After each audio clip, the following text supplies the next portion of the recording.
আমাদের এই জীবনে অনেক কিছুই পাওয়া হয় না।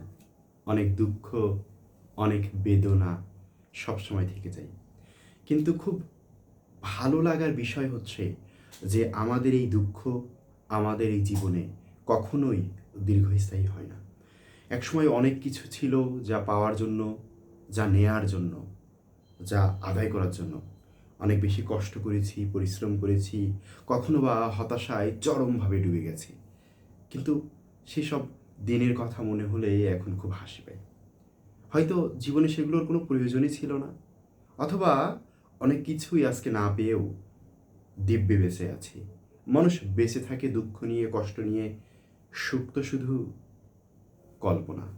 সেই কল্পনার পিছে দৌড়াতে গিয়েও আমরা বেঁচে থাকি, আমাদের বেঁচে থাকতে হয়। সেই কথাকে স্মরণ করেই হঠাৎ মনে হলো দুটি লাইন লিখি। জীবনেতে অনেক কিছুই পাওয়া হলো না, যেমন পাওয়া হলো না আপনাকে, গভীর রাতের ঘুমকে পাওয়া হলো না, গণিত পরীক্ষায় 40-এর বদলে 80-কে পাওয়া হলো না। জীবন কিন্তু দিব্যি চলছে সব কিছু ভুলে, অথচ আমরা কত বোকা বলতে পারেন। একদিন না কতই দুঃখ পেয়েছিলাম এসব ঘিরে। মানুষ মায়ের মৃত্যুর কথা ভুলে যায় কত সহজে। আর আপনি আর আপনি আমাকে কি মনে রাখতে বলেন? ভুলে যাওয়াটাই তো বড় প্রাপ্তি। সেই একদিন সাইকেল কেনা হবে বলে সারা রাত উত্তেজনায় ঘুমাতে পারেনি, সেই ছোট্টবেলায়। আজ কত বছর হলো, তাতে ধুলা কণা জমতে জমতে এক আকাশ সমান হয়েছে। তার খবর রাখিনি আজ বহু বছর হলো। আর আপনি আমাকে কি মনে রাখতে বলেন? ভুলে যাওয়াটাই প্রাপ্তি। যেমন ভুলতে হয় পাপীর পাপকে ক্ষমা করে।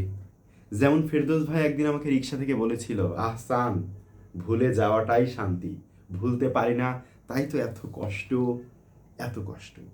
ভুলে যাওয়াটাই তো প্রাপ্তি। যেমন করে ভুলেছিল শকুন্তলা স্বামী, যেমন করে ভুলেছিলাম মায়ের দেয়া বাঁশের লাঠির বাড়ি। নয়তো জীবনে বড় আফসোস করে বেঁচে থাকতে হয়, ভুলে যেতে হয়। ভুলে যাওয়াটাই প্রাপ্তি। যদি ভুলে যেতে পারি তবেই না শান্তি, প্রশান্তি।